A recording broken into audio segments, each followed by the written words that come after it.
بسم الله الرحمن الرحيم. الحمد لله رب العالمين، والصلاة والسلام على أشرف الأنبياء وخاتم المرسلين محمد وعلى آله وصحبه وسلم. ربنا اغفر لنا ذنوبنا وإسرافنا في أمرنا وثبت أقدامنا وانصرنا على القوم الكافرين. ربنا اغفر لنا ولإخواننا الذين سبقونا بالإيمان ولا تجعل في قلوبنا غلا للذين آمنوا ربنا إنك رؤوف رحيم آمين. براني بەڕێز خۆشحاڵم کە لە حەڵقەیەکی تر لە بەرنامەی توێشی ڕوح بە خزمەتتان دەگەمەوە.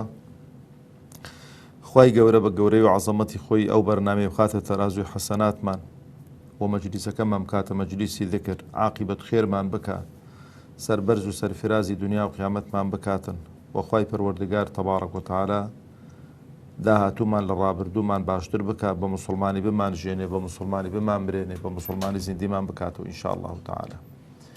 برایانی بەڕێزم، تقریبا ئەو دەرسانە تا ئێستاش ئەتوانم بڵێم هەمووی وەکو مقدمەیەکمان بۆ داخیل بوون بۆ ناو بابەتەکەمان کە توێشی ڕوحە کە دەستی تەزکیەی نەفسە، بۆی کە ئینسان ئەگەر ئەو پێشەچیانەی ئاگالێ نەبن، ئاگای لە ئیخلاص نەبێ، ئاگای لە نیەت نەبێ، ئاگای لە متابعە نەبێ و ئەوجا پێگەی گەورەی نیەت، ئەوجا گەورەی علم و عولەما زانست و زانایان نەزانێتن، ئینسان ئەتوانم بڵێم شتەکە بە ڕۆتینی وەردەگرێتن. لەبەرەوە عولەما ڕەحمەتی خۆیان لێبێ بە تایبەتیش هەریەکە و بە شێوازێک تەماشە دەکەین وەکو مەدخەلێک بۆ ئەو بابەتە مقدمەیەکی جوانیان داڕشتووە بۆ ئینسان ئاگای لەو شتانە هەبێ، ئیش لە سەراوانە بکە. وەکو گوتم لە دەرسی ڕابردوو، ئەگەر بناغەکەی محکەم بێ، بناغەکەی ڕێکوپێک بێ، ئەو جاعزەکەی چەند قاتی لەسەر دەکەی لەسەری بکە. ئەگەر ئینسانیش ئەو مقدماتانە ئیخلاصی، متابعەی، نیەتی و هەوڵ بداتن کە عیلم و زانستێک وەرگێ، شەرت نییە ئینسان هەر بێتەوە دەڵێن 12 عیلم، بەڵام بەڕاستی دەبێ زانیاری هەبێ لەو عیبادەت و خواپەرستیانەی کە دەیکا. یعنی کە باڵغ بوو دەبێ بزانی نوێژ چۆن دەکرێت، چۆن ناکرێ، دەبێ بزانی نوێژ چۆن بەتاڵ دەبێتەوە، دەبێ بزانێ ڕۆژ و چۆن دەگیرێ، دەبێ بزانێ ڕۆژ و بەچێ، هەموو عیلمن. یعنی لەو بابەی دات و عیلمت پێیە، زانستت پێیە، یعنی بە هەڕەمەچی نەکەوتوێ ناو و هەموو شتەکانی دیکە ئاوە. بینە سەر بابەتی ئەمڕۆمان کە دەفەرمێ فەضل العلم والعولەما. دائما فەضل بە چ دێتن؟ یعنی شتێک لە شتێکی گەورەتر بێ، شتێک لە شتێکی گرانبەهاتر بێ، شتێک لە شتێکی بەقیمەتتر بێتن. خوای گەورە تەبارەک و تەعالا خۆی مەبەستی علم لێرانە علمی قورئان و سوننەیە، بەڵام بەعام پێگەی علم شتێکی ستایش کراوە لای خوای گەورە، بە تایبەتی ئەو علمانەی کە لە خزمەتی بەشەریەت و لە خزمەتی ئینسانیەت و لە خزمەتی کەوندان. یعنی ئەوانش کە خۆ سەرقاڵ دەکەن بە علومی دیکە، بەڵام بە شەرتێکی ئەهلی ئیمان بن، مسلمان بن، لە پاداشتی خوای پەروەردگار تەبارەک و تەعالا بێبەشنین و خوای پەروەردگار تەبارەک و تەعالا پاداشتی خێریان دەداتەوە. لەبەرەوەش تەماشە دەکەی لە سەردەمی زێڕینی ئیسلام زانایان ڕەحمەتی خۆیان لێبێ بەس هەڵنەستاون خۆیان مەشغوڵکەن بە تەفسیر و بە علومی حەدیث و بە علومی ریجال و بە بڵێ بابەتەکانی قەواعید و ئەوانە، بەڵکو هەستاون پێشەنگ بوون لە هەموو دنیا، نەکە لە عالەمی ئیسلامی، پێشەنگ بوون لە هەموو دنیا لە جەبر و لە هەندەسە و لە فەلەکیات و لە تۆب و لە ڕیاضیات و لەوانە لە هەمووی پێشەنگ بوون. ئێستاش زانکۆکانی ئەوروپا بەشێک لە کتابی ئەو عالم و زانایانە تەرجمەیان کردوون، دەیخوێنن و شانازیان پێوە دەکەن. هیچ پاڵ نەرێک بۆ کەوا بکە ئەو هەموو ئاەت و حەدیسانەی کە ستایشی ئەهلی علمیان کردووە، ستایشی عولەمایان کردووە.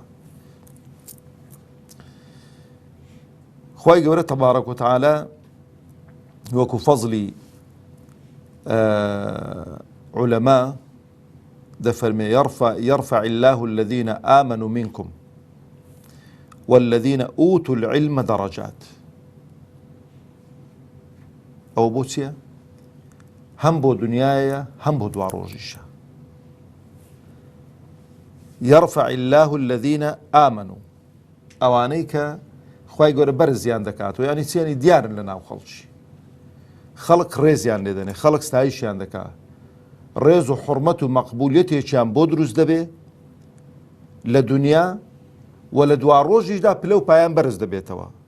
طبعاً ئیمان مەرحەلە و قۆناغی دووەمی تەسلیم بوونە. مەرحەلە و قۆناغی یەکەم چییە؟ ئیسلام بوونە، ئیسلامێکی ظاهیری پابەند دەبی، بەڵام ئیمان ئیلتیزام دروستبوونی ئیلتیزام و پابەندبوونێکی باتنیە، ئیدی کە ظاهیریە. زۆرێک بە ظاهیری تەماشا دەکەی، نوێژ دەکا، بە ڕۆژوو دەبێ، زەکات دەدا، حەج دەکا، بەڵام هەر ظاهیریەکەیە، عادەت و تەقالیدێک خۆی پێوە گرتووە. بەس گرنگەکەی ئەوەیە کە ئینسان ئیماندار بێ و ئیمانەکەی دامەزراو بێ ئەو شتانەی کە دەیکا بە باوەڕەوە بیکاتن. بۆ نوێژ دەکەم لەبەرەوەی باوەڕم پێێتی، قەناعەتم پێێتی، هەم بە پاداشتەکەی و هەم بە سزایەکەی، ئەگەر نەیکەم چ سزایەک و چ تاوانێکی هەیە. ئەوەی بژێنەوە خێرتان دەگاتێکان. ئەوجا خوای پەروەردگار تەبارەک و تەعالە دەفەرمێ قل هل يستوي الذين يعلمون والذين لا يعلمون. بەڵام پێش بینە سەر ئەوایەتەی دەفەرمێ لە دوا ڕۆژیشدا والذين أوتوا العلم درجات. بەهەشت چەند دەرەجەیە؟ 100 دەرەجەیە. هەر مابەینی دەرەجەیەک بۆ دەرەجەیەک مابەینی ئەرز و ئاسمانان چەندە ئەوەندەیە. ئەوە ئاسمانیەوەی لێمان دیارە، بۆشایی ئاسمان لە ئێمە دیارە. لە مابەینی ئەرز و زەوی چەندە؟ هەر دەرەجەیەک بۆ دەرەجەیەک لە بەهەشت کە 100 دەرەجێ ئەوەندە بینیتی. خوای گەورەش تەبارەک و تەعالە دیاری نەکردو دەفەرمێ والذين أوتوا العلم درجات. ئەوانەی کە ئەهلی ئیمان بوون لەفکرتان نەچێ، لەوانەیە کەسێک بە مێشتی دابێ بڵێ مامۆستا ئەدی ئەوەی کە ئەهلی ئیمان نەبوو ئیختراعاتی زۆری کردووە، کارەبای دروست کردووە، گەلێک شتی ئەوەی بەڕاستی بە سوودی اختراع کردووە، دۆزیوێتەوە کە خەڵک هەموو ئیستیفادەی لێ کردووە. و بە تایبەتی با باسی کارەبای بکەن چون هەموو خەڵک لی سوودمەند و مستەفیدە. ئەو ئینسانە خوای گەورە هەر لە دنیا پاداشتەکەی داوەتەوە، ناو دەنگێکی زۆری، خەڵک زۆر ستایشی دەکات و بەڵام مادام ئەهلی ئیمان نییە، مادام بە موسڵمانی لە دنیا نەچۆتە دەر، هیچ پاداشتێکی لای خوای پەروەردگار نییە لە دوا ڕۆژدا. جا یەک لێ قیت نەبیتەوە، جادی کو دەبی ئاوە کاچی خۆ، ئەوە کو دەبی و مودەبی ناوێتن. خوای گەورە تەبارەک و تەعالە بۆ پاداشتی دوا ڕۆژ وەنە بێ بیشار بێتەوە. خۆ ئەویش کابرا بگاتە ئەو دەرەجەیە و ئەو علم و زانستە و ئەوانە، خۆ دەبێ بزانێت کە خوای گەورە تەبارەک و تەعالە بێهودە و بێهۆ ئەو دنیای خەڵق نەکردووە. ئەگەر پەیامی خوای پێ نەگەی بێ، کەس پێی نەگوت بێتن و گوێی لە کەس نەبوو بێتن، عوزریا هەیە. خوای گەورە تاقی دەکاتەوە لە دوا ڕۆژدا، لە تاقیکردنەوەکەی دەرچوو نووری عەلا نوورە و هەم پاداشتی ئەو هەموو اختراع و ئەو هەموو علم و زانستەی کە بڵاوی کردوتەوە وەردەگری، ئەگە ساقیتیش بوو تەواو. لەبەرەوەی لەخوا پرسیار ناکرێ بۆ ئەوە ئاوایە و بۆ ئەوە ئاوایە. لا يسأل عما يفعل. پرسیار لەخوا ناکرێ ئەوە بۆ دەکەی، ئەوە بۆ ناکەی. چونکە خوای گەورە تەبارەک و تەعالە مسقالە زەڕەیەک زوڵم لە هیچ عەبد و بەندەیەکی خۆی ناکە. بۆ؟ چونکە پێویستی پێی نییە، طموحی نییە. ولله المثل الأعلى. دائما زوڵم بۆ دەکرێت، کابرا طموحی هەیە، ئەم زوڵم بۆ لە تو دەکەم، طموحم لە شتەکەی تۆ هەیە، دەمێ ئەوەی کە بە تۆ دراوە ئەمن دەستی بەسەردا بگرم، ئەوەی کە ئەو پێگەی کە تۆ هێلا دەمە من بێمەوێن دەرێ. خۆی زوڵم لەوە سەرچاوە دەگرێتن. بەس خوای پەروەردگار کەس هەیە طموحی لە پێگەی خوای بێ، لە شوێنی خوای بێ، نا، کەس نایگاتێ و کەس ناتوانێتن. کەس دەتوانێت ئەو سەرۆت و سامان و دەوڵەمەندی کە خوا هەیەی لە بەردەستی ناتوانێتن، کەواتە پێویستی بە زوڵمکردن نیە خوای پەروەردگار تەبارەک و تەعالە، لەبەرەوەی عەدالەتی مطلق لای ئەوە تەبارەک و تەعالە. ئەو جا دەفەرمێ قل هل يستوي الذين يعلمون والذين لا يعلمون، ئایا ئەوانە وەکو یەکن کە دەزانن و ئەوانەی کە نازان، ئەوانەی کە عالمن و ئەوانەی کە عالمیش نین؟ ئەمە هەندێک ئەخلاق ئێستا ماوە لە ناو پیرەمێردەکانمان زۆر جێستایشە، لە ناو پیرەمێردەکانمان هەندێک ئەخلاق ماوە زۆر جێستایشە، بەڕاستی زۆر جێ ڕێز و قوترەتە. ئەها ئەو شتانە و بەرجویان کەوتون جارێکیان و بەرجوێ کەوتو قەت لە بیری ناکەن. ئەمن زۆر جار کە دەچم بۆ زۆرێک مەجلیس و ئەوانە زۆر پیاوی پیر و ئەوانەمان دەگەڵدان زۆر لەمە بەتەمەنترن، 20 ساڵ 25 ساڵەمە، بەڵام دەڵێەوە پێشەت و ناکەوم مامۆستا بۆ دەڵێت و قورئانت دەسینجیدایە یانە تۆ علمت پێیە. ئەو ئەدەبە زۆر مهمە هەمان بێت، ئەو ئەدەبە زۆر مهمە هەمان بێ. لەبەرەوە پێغەمبەری خوا عەلەیهی سەڵات وسەلام لە ناشتنی شوهەدای ئوحود خوا بە شەهیدی قبول کردبن ئینشاء الله تعالی و ئینشاء الله وەریگرتوون. هەفتا کەس زۆرەکەت و هیچ وەسیلەیەکی قبر هەڵقەندن و ئەوانەت نەبێتن، لەبەرەوە دوو سێ چوار ئاوە قبری فراوانیان لێ دەدا و دەیان شارنەوە. بەس دەزانی چۆنی دەشارنەوە؟ دەیفەرموو چێ لەوانە لە هەمان زیاتر قورئانی لەبەرە ئەوی پێشی بشێرنەوە. یعنی لە شارنەوەکەش تەفزیلی دەدان پێغەمبەری خوا عەلەیهی سەڵات وسەلام. ئەگەر وەکو یەکیان لەبە بچێ حەدیسی زیاتر لەبەرن، چێ فەقیهترە شارەزاترە، حتا لە ئیمامەتکردنیش. ئێستا بەداخەوە ئیمامەت بۆتە ئیمامەت و خوتبەت و ئەوانە بۆتە چێ پەرژینێکی قایم بێ لە مەجلیس، چێ هیچی لە باران دانیە و چێ زیاتر مەسەلەن بەلای تەسکیەی نەفس داناچێ و چێ زیاتر وەچ کابرای گوتی هەموو غەمی داوای نییە و ڕوونکردنەوەی دین نییە و چێ مەسەلەن چێ جا پێداوەرە چێ حیزبێکی سرفە حیزبێکی سرفە، ئەوانە تەفزیل دەکرێن بە پێچەوانەی شەرت و شروعی پێغەمبەر کە دایناوە عەلەیهی سەڵات وسەلام. چێ قورئانی لەبەرە، چێ بۆ نمونە فەقیهە، چێ شارەزایە، چێ ئوسلوبی جوانە لە خوڵبەی، چێ تەئسیری خۆی دەبێ ئەوانە بێن ئەو ئومەتەی نسحەت و ئامۆژگاریکەن. نەک کابرا بێ ئەتو ئامۆژگاریکە نسحەتتکانە قورئانی تەواو بێ، نە ئەخلاقی تەواو بێ، پەرژینێکی قایم بێ، نە ماڵ و منداڵی تەواو بێ و هەتا سبەینێکە هەر دۆڵ کوتی دەسەڵاتی زاڵم وستەمکار بێ. لەبەرەوە دەفەرمێ قل هل يستوي الذين يعلمون والذين لا يعلمون، ئایا ئەوانەی کە دەزانن و نازانن وەکو یەکن؟ ئەوانەی کە عالمن و جاهلن وەکو نەوەڵا وەکو یەکنین، هەم لای خوا وەکو یەکنین و هەم لای خەڵکیش وەکو یەکنین. خوای گەورە تەبارەک و تەعالە برا بە ڕێزەکانی خۆ ئەو دڵانەی ئێمە خوا تەبارەک و تەعالە مسەیطەرە بەسەریاندا و گۆڕانکاریەکان بەسەر دڵەکاندا خوا دەیکاتن و بڕیار و قەرار خوا دەیدا بۆیان. کاتێک کە تو کەسێکت خۆش دەوێت خوای گەورە وای کردو ئەو ئینسانت خۆش بوو، بەدەستە تو نییە، بەدەستە تو نییە. جاری وایە کەسێک زەرەریشی پێگەیاندووی بەس دەڵێ وەڵڵاهی خۆ زەرەری پێگەیاند بەس نازانم ناتوانم خۆشم نەوێتن، ناتوانم خۆشم نەوێ.